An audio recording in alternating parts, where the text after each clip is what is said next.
Hello बच्चों, आज हम 8th ग्रेड का अध्याय 2 सूक्ष्म जीव मित्र एवं शत्रु इस पर चर्चा करेंगे।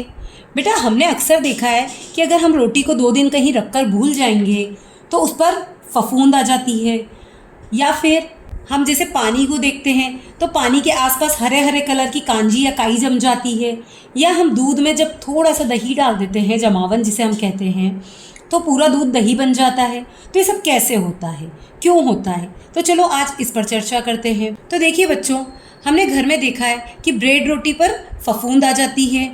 तो देखिए ना सबने फफूंद, तो हाँ आ जाती है।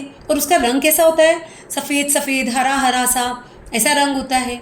ऐसे ही जूते भी अगर हमारे गीले हो गए हैं और उसको हमने रख दिया है तो उस पर भी फफूंद आ जाती है। तो उसमें भी हम फफूंद के लिए हाँ करेंगे। उसका रंग कैसा होता है? सफ़ेद सफ़ेद। काले जूते पे देखा अक्सर सफ़ेद सफ़ेद जैसे दाने दाने हो जाते हैं। और जहाँ हमेशा गीला रहता है, जैसे पानी की जो जगह रहती है, वहाँ काई जम जाती है। वो कौन से कलर की होती है? हरे कलर की। गर्मी में खाने का ख़राब होना, गर्मी में अगर हम सब्जी या कुछ भी चीज़ बाहर रख देते हैं, फ्रिज में नहीं रखते हैं, तो वो ख़राब हो जाती है ना, ये हाँ। और उसका रंग कैसा आ जाएगा? सफ़ेद सफ़ेद आ जाता है। खाने के ऊपर एक परत आ जाती है ना सफ़ेद कलर की, सब्जी पर या मिठाई पर या किसी भी चीज़ पर, तो उस सब को हम क्या बोलते हैं? तो ये सब क्या है? तो ये सब है सूक्ष्म जीव। सूक्ष्म जीव को हम डायरेक्ट आंखों से नहीं देख सकते हैं। इसको देखने के लिए हमें या तो सूक्ष्मदर्शी चाहिए होता है या आवर्धक लेंस चाहिए होता है। इसके बिना हम इन्हें नहीं देख सकते। अब जो सूक्ष्म जीव होते हैं उन्हें हमने 4 मुख्य वर्गों में बांटा है। अब वो वर्ग कौन कौन से हैं? तो जो सूक्ष्मजीव है वो जीवाणु, शैवाल, प्रोटोजोआ और कवक, इन 4 वर्गों में बांटे गए हैं। और इन्हीं सूक्ष्मजीव के उपयोग से हम बहुत सारी चीज़ें भी बनाते हैं। तो देखिए यहाँ पर हमें कुछ नाम दिए गए हैं, जिसमें जीवाणु, पैरामीशियम, शैवाल, कवक, प्रोटोजोआ, ईस्ट और स्ट्रेप्टोमाइसिन है। तो देखिए हम इसमें से जो जो सूक्ष्मजीव के वर्ग हैं उनके नाम छाँट कर यहाँ लिख देते हैं। तो जीवाणु, शैवाल, कवक और प्रोटोजोआ, ये 4 वर्ग हैं हमारे जो सूक्ष्मजीव के होते हैं। और एक होता है वायरस, विषाणु जिसे हम कहते हैं। जैसे अभी हमने कोविड का सुना था ना, विषाणु या कोविड वायरस, तो उसे हम विषाणु या वायरस कहते हैं। अब इस बॉक्स में लिखने के बाद हमारे जो जो नाम बच गए हैं, जैसे पैरामीशियम, ईस्ट और स्ट्रेप्टोमाइसिन, उसको हमने यहाँ लिख दिया। तो बताइए ये नाम क्या हैं? इन्हें हमने यहाँ क्यों लिखा? तो देखिए ये जो चीज़ें हैं ये सूक्ष्मजीव, जैसे पैरामीशियम है ये सूक्ष्मजीव का एक प्रकार नाम है, प्रोटोजोआ का एक प्रकार है, और ईस्ट जो है वो कवक का एक प्रकार है, और स्ट्रेप्टोमाइसिन जो है वो मेडिसिन या दवाई है। अब ये क्या चीज़ें हैं? तो ये सूक्ष्मजीव से उपयोग में आने वाली औषधि कौन सी? स्ट्रेप्टोमाइसिन। और पैरामीशियम और ईस्ट जो है वो सूक्ष्मजीवों के नाम है। प्रश्न क्रमांक 1, सही विकल्प के आगे राइट का निशान लगाइए। प्रश्न 1, आपने अपनी माँ को गर्म दूध में थोड़ा सा दही मिलाते हुए देखा होगा, जिससे दूध का दही में परिवर्तन हो जाता है। इसका कारण है। तो देखिए हमने अभी देखा था ना कि सूक्ष्मजीवों से ही दही बन रहा है। तो लैक्टोबैसिलस नाम का सूक्ष्मजीव होता है जो दूध को दही में बदलने में काम में आता है। उसमें क्या होता है, जो लैक्टोबैसिलस हैं, अगर हम थोड़ा सा जमावन डालते हैं तो वो बहुत ज़्यादा मात्रा में बढ़ते जाते हैं गर्म दूध में। उनको गर्मी चाहिए होती है जिससे कि वो बहुत ज़्यादा बढ़ जाते हैं, वृद्धि करते हैं, जनन होता है उनमें, मतलब और सूक्ष्मजीव पैदा हो जाते हैं। तो देखो इसका सही आंसर होगा सूक्ष्मजीवों में जनन। सेकंड क्वेश्चन है, बूजो को डॉक्टर ने खून की जांच कर मलेरिया से ग्रसित बताया, जिसका कारण है। तो देखो बीमारी जो होती है मलेरिया, वो एक मादा एनाफिलीज मच्छर के काटने से होती है। वो गंदगी के कारण मादा एनाफिलीज मच्छर जो होता है वो पनप जाता है। ये क्यों पनपता है? क्योंकि हम गंदा पानी कहीं भरा रह गया तो मच्छर पनप जाएंगे। तो इसका आंसर होगा मादा एनाफिलीज मच्छर। जो मादा एनाफिलीज मच्छर है ना, ये प्रोटोजोआ के वर्ग में आता है।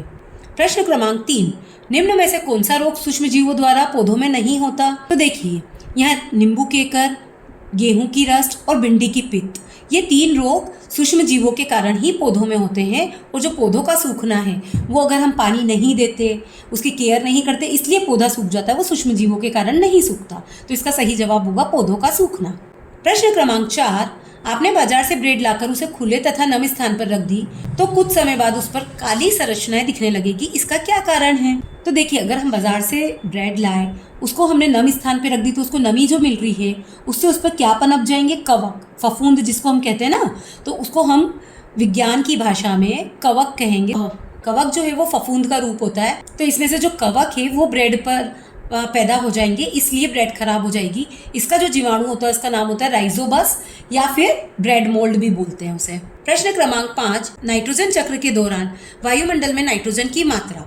तो जो नाइट्रोजन चक्र होता है उसमें जो वायुमंडल की नाइट्रोजन होती है वो एक राइजोबियम नाम का जीवाणु होता है, वो लेकर पौधों की जड़ों को देता है। कौन से पौधों की? दाल वाले या फलीदार पौधों की जड़ों को।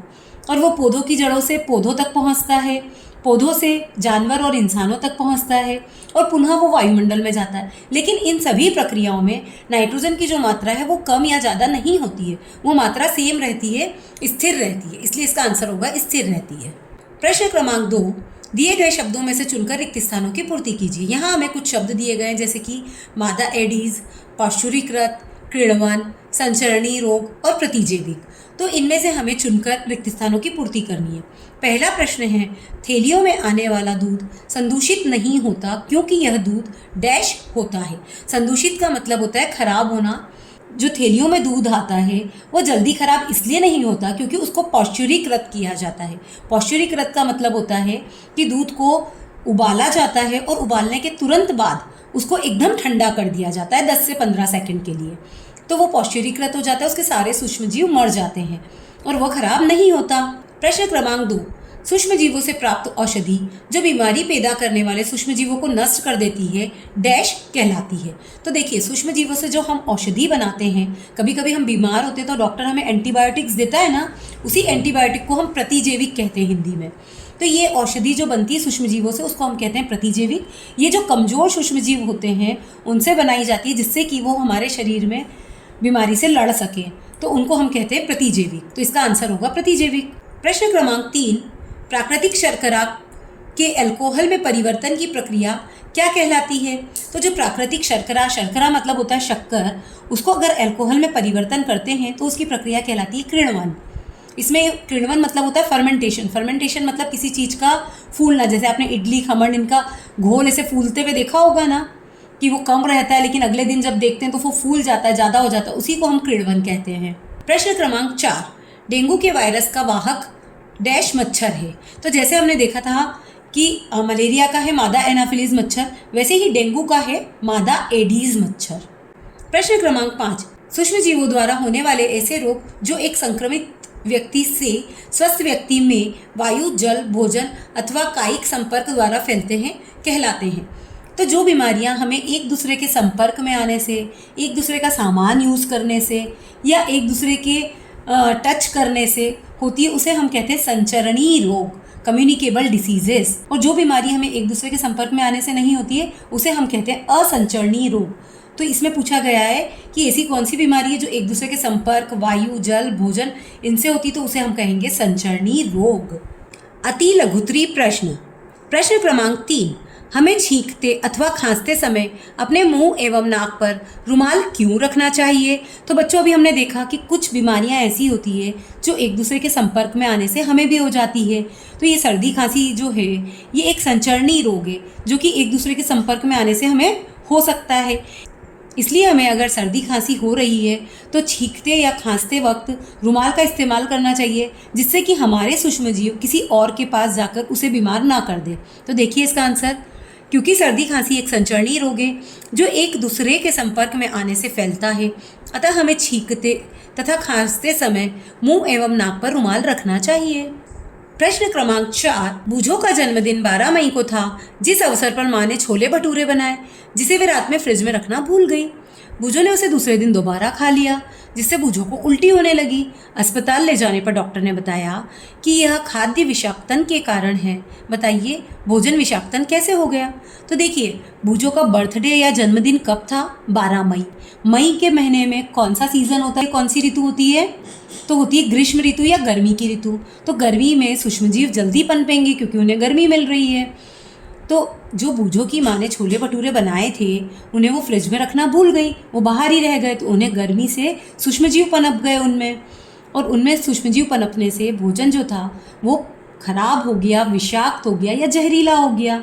ये कह सकते हैं हम, जहरीला से मतलब जहर नहीं है, विषाक्त हो गया तो वो भोजन बाहर रहने से खराब हो गया या विषाक्त हो गया।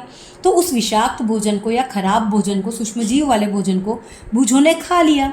अब उसको खाने से वो बीमार हो गया और उसको उल्टी होने लगी। इसलिए डॉक्टर ने उससे बोला कि आपने खराब भोजन या गंदा विषाक्त भोजन खा लिया जिससे आप बीमार हो गए हैं। तो देखिए, बूझो का जन्मदिन 12 मई मतलब गर्मी के मौसम में था। रात में उसकी माँ छोले भटूरे फ्रिज में रखना भूल गई थी, जिससे उसमें सूक्ष्मजीव पनप गए थे। सूक्ष्मजीव ने भोजन में विषैले पदार्थ उत्पन्न कर भोजन को विषाक्त बना दिया। प्रश्न क्रमांक 5, निम्नलिखित रोगों में से जीवाणु, बैक्टीरिया तथा विषाणु, वायरस द्वारा होने वाले रोगों को छांटिए। तो अब हमें इसमें से छांटना है कि कौन कौन से रोग जीवाणु के कारण होते हैं और कौन कौन से विषाणु के कारण होते हैं। हर एक रोग अलग अलग होता है, कुछ जीवाणु के कारण होते हैं, कुछ विषाणु के कारण, कुछ प्रोटोजोआ के कारण। तो हम देखते हैं, जीवाणु मतलब बैक्टीरिया, इनके कारण होने वाले रोग हैं हैज़ा, क्षय रोग, टाइफाइड। और विषाणु वायरस जिसे हम कहते हैं, उससे होने वाले हैं हेपेटाइटिस ए, खसरा, पोलियो। इसमें से हमने दोनों को छांट के अलग अलग लिख दिया। प्रश्न क्रमांक 6, चित्र में दिखाए गए सूक्ष्म जीव का नाम क्या है। तो देखिए, अभी हमने सूक्ष्म जीवों के वर्ग देखे थे, तो उनके वर्ग में हर एक में अलग अलग सूक्ष्म जीव हैं जिनके कुछ नाम हैं। तो ये जो हमें दिखा रखा है, इसका नाम है अमीबा। प्रश्न क्रमांक 2, यह सूक्ष्म जीव किस वर्ग में आता है। तो देखिए, वर्ग हमने देखे थे ना, 4 वर्ग है, तो उनमें से ये प्रोटोजोआ वाले वर्ग में आता है। प्रश्न क्रमांक 3, इस वर्ग द्वारा होने वाले किसी रोग का नाम बताइए। तो इस वर्ग से होने वाला रोग है मलेरिया या डेंगू। प्रश्न क्रमांक 7, पौष्टिकृत दूध को बिना उबाले ही इस्तेमाल कर सकते हैं, लेकिन अपौष्टिकृत दूध को इस्तेमाल करने के लिए उबालना आवश्यक है, क्यों। तो देखिए, हमने देखा था ना कि पौष्टिकृत करना मतलब क्या होता है, दूध को पहले उबालते हैं फिर तुरंत ठंडा कर देते हैं, तो उससे उसमें सारे सूक्ष्मजीव जो थे वो मर गए। लेकिन अपौष्टिकृत दूध मतलब जो हमें गाय भैंस से प्राप्त होता है, हम दूध वालों से लेते हैं, उसको हम कहते हैं अपौष्टिकृत दूध। तो जो अपौष्टिकृत दूध होता है, उसको अगर हम उबालेंगे नहीं तो जो उसमें सूक्ष्मजीव हैं वो वैसे के वैसे ही रहेंगे। तो इसलिए हमें अपौष्टिकृत दूध को उबालना पड़ता है, और पौष्टिकृत ऑलरेडी उबला हुआ है, इसलिए उसे हमें डबल उबालने की ज़रूरत नहीं होती है। तो दूध को पौष्टिकृत करने के लिए उसे पहले 70 डिग्री सेल्सियस पर 15 से 30 सेकंड के लिए उबाला जाता है, फिर तुरंत ठंडा करके भंडारण कर दिया जाता है। इसलिए पौष्टिकृत दूध को बिना उबाले ही इस्तेमाल कर सकते हैं, जबकि अपौष्टिकृत दूध को उबालना आवश्यक होता है। लघुत्तरीय प्रश्न, प्रश्न क्रमांक 8, बूझो अपने बीमार मित्र को देखने उसके घर गया। उसने देखा कि उसके घर के बाहर गड्ढों में पानी भरा हुआ है, उसके घर के कूलर में भी पानी भरा हुआ है, उसमें मच्छर पनप रहे हैं। बताइए, बूझो का मित्र कौन सी बीमारी से ग्रसित हो सकता है। तो देखिए, हमने देखा था कि मच्छर से होने वाली बीमारियां कौन कौन सी है, मलेरिया या डेंगू। तो हो सकता है बूझो को इन्हीं दोनों बीमारियों में से कोई हुई हो। तो हो सकता है बूझो के मित्र को मलेरिया अथवा डेंगू में से कोई बीमारी हुई है। तो देखिए, इसका आंसर, बूझो का जो मित्र है उसे मलेरिया अथवा डेंगू में से कोई बीमारी हो सकती है। प्रश्न क्रमांक 2, उसके बीमार होने का मुख्य कारण क्या हो सकता है। तो देखिए, अभी हमने देखा था ना कि इसमें लिखा है कि बूझो जब उसके घर गया तो उसने देखा कि बाहर गड्ढों में पानी भरा है, कूलर में भी पानी भरा है, मच्छर पनप रहे। तो ये जो मच्छर पनपे, यही उसका मुख्य कारण है। तो उसके बीमार होने का मुख्य कारण है मादा एनाफिलिस मच्छर या फिर मादा एडीज मच्छर। प्रश्न क्रमांक 3, इस बीमारी से बचने के लिए उसे कौन कौन से उपाय करने चाहिए थे। तो देखिए, उसे इस बीमारी से बचने के लिए अपने घर के बाहर जो गंदे गड्ढों में पानी भरा हुआ था उन्हें नहीं भरने देना चाहिए था, उसमें कुछ पत्थर वगैरह डाल के उस गड्ढे को भर देना चाहिए था। जो कूलर में पानी भरा हुआ है, अगर वो नहीं उपयोग में आ रहा है तो उसको साफ करके रख देना चाहिए था। आसपास सफाई रखनी चाहिए थी। तो देखिए, यही हमने आंसर लिखा है कि जल को एकत्रित नहीं होने देना है, घर और घर के आसपास सफाई रखनी है, और मच्छर जाली का भी उपयोग कर सकते हैं जिससे मच्छर घर में ना आए। प्रश्न क्रमांक 9, पहेली ने एक बर्तन में मैदा, थोड़ी सी चीनी, एक चुटकी ईस्ट पाउडर मिलाकर गर्म जल से गूंथ लिया। इस गुथे हुए आटे को उसने रख दिया। निम्न प्रश्नों के उत्तर दीजिए। तो देखिए, उसने क्या क्या लिया, मैदा, चीनी, ईस्ट और पानी। तो ये जो ईस्ट है ये हमारा एक सूक्ष्म जीव है जो कि किण्वन का काम करता है, फर्मेंटेशन का काम करता है। तो जब चीनी के साथ ये मिलता है तो ये किण्वन की क्रिया करता है।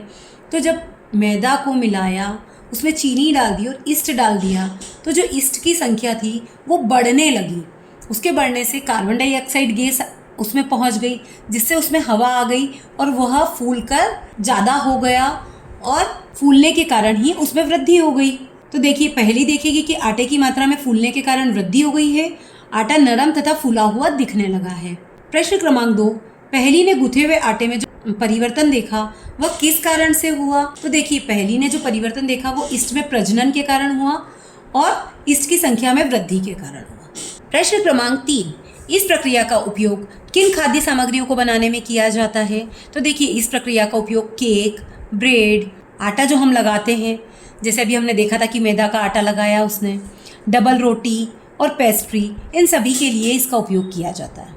प्रश्न क्रमांक 10, हमें भोजन को सदैव ढककर रखना चाहिए, उक्त कथन को स्पष्ट कीजिए। तो बच्चों, हमने देखा सूक्ष्मजीव हमारे आसपास सभी जगह हैं। अगर हम खाने को ढककर नहीं रखेंगे तो हमारे खाने में सूक्ष्मजीव पहुंच जाएंगे और उन्हें विषाक्त बना देंगे। तो इसलिए हमें सूक्ष्मजीव से धूल, कीड़े मकोड़े आदि से बचाने के लिए हमारे भोजन को ढककर रखना चाहिए, जिससे भोजन विषाक्त होने से बचेगा और हम बीमार नहीं होंगे। प्रश्न क्रमांक 11, पहली ने कुछ आम खरीदे परंतु कई दिनों तक वह उन्हें खा नहीं पाई। बाद में उसने देखा कि वे सड़ गए हैं, परंतु वह जानती है कि उसकी दादी द्वारा बनाया गया आम का अचार काफ़ी समय तक संदूषित नहीं होता है। बताइए, आम का अचार काफ़ी समय तक संदूषित क्यों नहीं होता है? तो देखिए, पहली ने जो आम लाकर रखे और खाए नहीं तो वो सड़ गए क्योंकि उसमें सूक्ष्मजीव आ गए। लेकिन अचार जो था उसमें उसकी दादी ने तेल डाला, नमक डाला, तो उससे वो अचार सुरक्षित हो गया, क्योंकि तेल और नमक जो होते हैं वो प्रिजर्वेटिव का काम करते हैं। तो आम के अचार में नमक और तेल रहता है, जिसके कारण वो ख़राब नहीं होते, क्योंकि ये परिरक्षक के उपयोग में आते हैं। सेकंड क्वेश्चन, आपके घरों में दादी मम्मी किन किन खाद्य सामग्रियों को सूक्ष्मजीवों से बचाकर रखती हैं? तो देखिए, हमारे घर में पापड़, अचार, टमाटर सॉस, शरबत, गेहूँ, मटर कैसी सूखी हुई, और चने सूखे हुए आदि को सूक्ष्मजीवों से बचाकर रखा जाता है। अच्छा, इसके अलावा बहुत सी अन्य चीज़ें भी हैं, जैसे कि मूंगफली के दाने, दालें, ये भी हमारे घर में रखते हैं। तो हम किसी भी चीज़ का नाम यहाँ लिख सकते हैं। प्रश्न क्रमांक 3, चीनी के उपयोग द्वारा किन किन खाद्य पदार्थों को लंबे समय तक सुरक्षित रखा जा सकता है? तो जैसे हमने देखा था कि नमक और तेल अचार को सुरक्षित रखने में काम में आ रहे हैं, वैसे ही चीनी से भी कुछ चीज़ों को सुरक्षित रखा जा सकता है, जैसे कि जैम, जेली, स्क्वैश, शरबत आदि को चीनी के उपयोग से सुरक्षित रखा जा सकता है। प्रश्न क्रमांक 12, दैनिक जीवन में सूक्ष्मजीवों का उपयोग कहाँ कहाँ किया जाता है? तो जो सूक्ष्मजीव होते हैं, हमने इससे देखा कि हम केक, ब्रेड बना रहे हैं तो उसमें भी इसका उपयोग हो रहा है। हम इनसे दवाइयाँ या औषधि बना रहे हैं, उसमें भी इनका उपयोग हो रहा है। हम इससे इडली, जलेबी, डोसा ये बना रहे, उसमें भी इनका उपयोग हो रहा है। तो दैनिक जीवन में हम सूक्ष्मजीवों का उपयोग दही, ब्रेड, केक, पनीर, चीज़, इडली, जलेबी, डोसा, खमण और औषधि बनाने में भी करते हैं। दीर्घ-उत्तरीय प्रश्न, प्रश्न क्रमांक 13, नाइट्रोजन चक्र को आरेख द्वारा प्रदर्शित कीजिए। तो देखिए, यहाँ नाइट्रोजन चक्र हमने बना रखा है। वायुमंडलीय जो नाइट्रोजन होती है, जो हमारी वायुमंडल में नाइट्रोजन गैस है, वो तड़ित द्वारा नाइट्रोजन स्थिरीकरण से या तो मिट्टी में चली जाती है, और या फिर वायुमंडलीय नाइट्रोजन का जीवाणु एवं नीले हरे शैवाल द्वारा स्थिरीकरण हो जाता है। जो जीवाणु है उसका नाम हमने देखा था राइजोबियम है, और नीले हरे शैवाल जो काई होती है ना हमारी पानी के आसपास, उसको बोलते हैं। तो उससे उसका स्थिरीकरण हो जाता है। फिर जीवाणु द्वारा स्थिर नाइट्रोजन को नाइट्रोजनी यौगिकों में परिवर्तित हो जाती है, और उससे वो मिट्टी में उपस्थित नाइट्रोजन के यौगिक में बदल जाती है। अब ये जो मिट्टी में अगर नाइट्रोजन पहुंच गई तो वो पौधों द्वारा ले ली जाती है, तो पौधे उनको ले लेते हैं। पौधों को जंतुओं द्वारा अवशोषण होता है तो वो जंतुओं में पहुंच जाती है। फिर जंतुओं के मरने के बाद या उनके उत्सर्जन से जो नाइट्रोजन उत्पन्न होती है वो वापस मिट्टी में मिल जाती है, और जो मिट्टी में नाइट्रोजन है वही जीवाणु द्वारा नाइट्रोजन यौगिक का गैसीय नाइट्रोजन में वापस परिवर्तन हो जाता है, और जो नाइट्रोजन गैस में बदली वो वापस वायुमंडल में चली जाती। मतलब जो यहाँ से स्टार्ट हुई है वो देखो चक्रा घूम के वापस यहाँ पहुँच गया, या फिर ये वाला भी यहाँ पहुँच गया, या ये वाला भी यहाँ से यहाँ आकर और यहाँ पहुँच गया।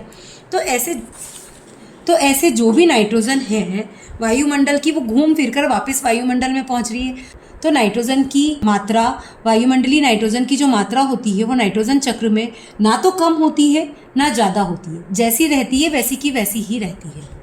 प्रश्न क्रमांक 14, मनुष्य में सूक्ष्मजीवों द्वारा होने वाले सामान्य रोग, उनके रोगजनक सूक्ष्मजीव तथा रोग से बचाव के उपायों को तालिकाबद्ध कीजिए। तो देखिए, मनुष्य में सूक्ष्मजीवों द्वारा होने वाले सामान्य रोग, तो रोग कौन कौन से हैं, यहाँ पर मानव रोगों के नाम लिख रखे हैं। यहाँ सूक्ष्मजीव का कौन सा वर्ग है उनके नाम दिए हैं, और उनका तरीका क्या है, कैसे होते हैं, वो एक दूसरे से कैसे फैलते हैं वो दिया गया है, और बचाव के उपाय दिए गए हैं। तो देखिए, क्षय रोग जो होता है वो जीवाणु के कारण होता है, और इसके फैलने का तरीका है वायु, मतलब वायु से ये फैलता है। तो ये वायु से मतलब एक दूसरे के पास में अगर हैं तो हवा से भी हमारे तक ये जीवाणु आ सकते हैं और हमें बीमार कर सकते हैं। फिर खसरा जो है ये वायरस से होता है, ये भी वायु से फैलता है। चिकन पॉक्स ये वायरस से होता है, ये भी वायु से या सीधे संपर्क से होता है। पोलियो ये भी वायरस से होता है और वायु से या फिर पानी के संपर्क से होता है। तो देखिए इनके बचाव के उपाय क्या हैं। अब यहाँ कुछ बीमारी है जैसे कि हैज़ा, टाइफाइड, तो ये कैसे हो रही है, जीवाणुओं से। इनका तरीका क्या है संचरण का, जल या भोजन, और टाइफाइड का जल। तो देखिए इसके लिए हमें क्या करना चाहिए, व्यक्तिगत स्वच्छता एवं अच्छी आदतों को अपनाना चाहिए, जैसे कि पानी नहीं भरा रहना देना चाहिए गंदा, अगर वो भरा रहेगा तो भी हमें बीमार कर सकता है। भली भांति पके भोजन। तो देखिए इसके बचाव के क्या उपाय हैं, व्यक्तिगत स्वच्छता मतलब हमें खुद को साफ रखना चाहिए, अच्छी आदतों को अपनाना चाहिए, जैसे डेली नहाओ, साफ रहो। भली भांति पके भोजन, उबला पेयजल एवं टीकाकरण। अच्छे से भोजन जो पक जाता है तो उसके पानी में सूक्ष्मजीव नष्ट हो जाते हैं, तो वो हमें बीमार नहीं करते हैं, और हमें पानी भी जो पीना है वो उबाल के पीना चाहिए और टीकाकरण करवाना चाहिए। अब हेपेटाइटिस ए ये वायरस से होता है, इसका क्या है संचरण का तरीका, जल, उबले हुए पेयजल का प्रयोग करना चाहिए और टीकाकरण करवाना चाहिए। मलेरिया जो होता है वो प्रोटोजोआ से होता है, इसका संचरण का तरीका है मच्छर, तो हमें मच्छरदानियों का प्रयोग करना चाहिए, मच्छर भगाने वाले रसायन का प्रयोग करना चाहिए, कीटनाशक का छिड़काव करना चाहिए। मच्छर के प्रजनन को रोकने के लिए जल को किसी भी स्थान पर एकत्रित नहीं रहने देना चाहिए। ये सब इनके बचाव के तरीके हैं, इनसे हम सूक्ष्मजीवों से होने वाली बीमारियों से बच सकते हैं। प्रश्न क्रमांक 15, सूक्ष्मजीव हमारे लिए अभिशाप होते हुए भी वरदान है, इस कथन को स्पष्ट कीजिए। तो देखिए सूक्ष्मजीव जो होते हैं वो जंतुओं और पादपों में विभिन्न रोगों को पैदा कर देते हैं, इसलिए ये हमारे लिए अभिशाप है। लेकिन सूक्ष्मजीव हमारे लिए बहुत उपयोगी भी हैं, ये हमें भोजन बनाने जैसे ब्रेड, केक, डबल रोटी में, और पर्यावरण संतुलन में, दवाई बनाने में, टीका बनाने में, मिट्टी की उर्वरकता बढ़ाने में, इन सभी में मदद करते हैं। इसलिए सूक्ष्मजीव जो होते हैं हमारे लिए अभिशाप होते हुए भी वरदान होते हैं। प्रोजेक्ट क्रमांक 1, 2 गमले लेकर प्रत्येक को मिट्टी से आधा भर दीजिए, इन्हें ए एवं बी चिन्हित कीजिए। ए गमले में पौधा का कचरा, जंतु अपशिष्ट भर दीजिए तथा गमले बी में पॉलीथीन की थैली, कांच की खाली बोतलें, प्लास्टिक के टूटे खिलौने भर दीजिए। 3 से 4 सप्ताह बाद इनका परीक्षण कर निम्न प्रश्नों के उत्तर दीजिए। पहला प्रश्न, क्या आपको दोनों गमलों की वस्तुओं में अंतर दिखाई देता है? हाँ, दोनों में अंतर है। क्यों? क्योंकि गमले ए में हमें सूक्ष्मजीव दिखाई देने लगेंगे क्योंकि उसमें पौधों का कचरा है और जंतु अपशिष्ट है, लेकिन गमले बी में क्या है, पॉलीथीन, कांच की खाली बोतलें, प्लास्टिक के टूटे खिलौने, तो उसमें हमें सिर्फ कचरा ही दिखाई देगा। प्रश्न क्रमांक 2, दोनों गमलों में से किस गमले की सामग्री का अपघटन हो गया है? तो गमले ए की सामग्री का अपघटन हो जाएगा क्योंकि उसमें जो ये पौधों का कचरा और जंतु अपशिष्ट है ये मिट्टी में मिल जाएंगे। प्रश्न क्रमांक 3, सामग्री के अपघटन का क्या कारण है? तो गमले ए में प्राकृतिक सामग्री थी जैसे पेड़ पौधों का कचरा और जंतु अपशिष्ट, तो इसे सूक्ष्मजीव अपघटित कर देते हैं, इसलिए ये अपघटित हो गए। प्रश्न क्रमांक 4, जिस गमले की सामग्री का अपघटन नहीं हुआ उसके क्या क्या कारण हो सकते हैं? तो गमले बी की सामग्री का अपघटन नहीं हुआ क्योंकि ये सब कृत्रिम पदार्थ थे और जिनका सूक्ष्मजीव द्वारा अपघटन नहीं किया जा सकता है। प्रश्न क्रमांक 5, जिस गमले की सामग्री का अपघटन हो गया उसके क्या उपयोग हैं? तो देखिए, जिस गमले की सामग्री का अपघटन हो गया है उसका उपयोग हम पौधों में या खेत में खाद के रूप में कर सकते हैं। प्रोजेक्ट क्रमांक 2, आप अपने दैनिक जीवन में जिन डिब्बाबंद या पैकेट बंद भोज्य पदार्थों का उपयोग करते हैं उन सामग्रियों के पैकेट्स का सूक्ष्म अवलोकन कर निम्न तालिका को पूर्ण करिए। भोज्य पदार्थ के पैकेट का नाम, पैकेट के निर्माण का दिनांक, पैकेट समाप्ति का दिनांक, भोज्य पदार्थ में उपयोगी संघटकों के नाम। तो देखिए, हमने पहला पैकेट बिस्किट का देखा, उसकी जो निर्माण की दिनांक थी वो थी 24 जून 2025 और समाप्ति की दिनांक थी 21 नवंबर 2025। इसमें भोज्य पदार्थ का उपयोग हुआ है कार्बोहाइड्रेट और उपयोगी भोज्य पदार्थ का नाम है कार्बोहाइड्रेट। ऐसे ही हमने ये 5 चीज़ों को देखा, पापड़, चिप्स, मैगी और आटा। इनकी निर्माण की दिनांक और समाप्ति की दिनांक, इसमें कौन से भोज्य पदार्थ का उपयोग हुआ है, वो हमने यहाँ पर लिख लिए हैं। प्रश्न ब, अपनी मम्मी दादी से पूछकर पता लगाएं कि वे घर में किन किन भोज्य पदार्थों को लंबे समय तक संग्रहित करती है। तो देखिए, हम घर में दाल, चावल, गेहूं, अचार, टमाटर सॉस, पापड़, मटर, चने आदि भोज्य पदार्थों को लंबे समय तक संग्रहित करते हैं। इसके अलावा भी आप अन्य नाम लिख सकते हैं। प्रश्न क्रमांक 2, इन भोज्य पदार्थों को संग्रहित करने के लिए वो कौन कौन से तरीके अपनाती है, लिखिए। तो देखिए, जैसे गेहूं को अगर संग्रहित करना है तो उसमें नीम की पत्ती डाल देते हैं। अगर हमें मटर या चना संग्रहित करना है तो हम सुखा लेते हैं। अगर हमें अचार बनाना है तो हम उसमें तेल और नमक डालकर उसको बचा लेते हैं। तो ऐसे हम अलग अलग पदार्थों से अलग अलग चीज़ों को सुरक्षित रख सकते हैं। प्रश्न क्रमांक 3, भोज्य सामग्री के अलावा भी घर में ऐसी कोई वस्तुएं हैं जिन्हें हमें सुरक्षित रखने के लिए कोई उपाय किए हैं? अगर किए हैं तो उन्हें सूचीबद्ध कीजिए। तो देखिए, हम जैसे गर्म स्वेटर जो होते हैं हमारे, कंबल, गर्म कपड़े जो होते हैं, उसमें नेफ्थलीन या कपूर की गोली डाल देते हैं, जिससे कि उसमें सूक्ष्मजीव ना पड़े और वो सुरक्षित रहे।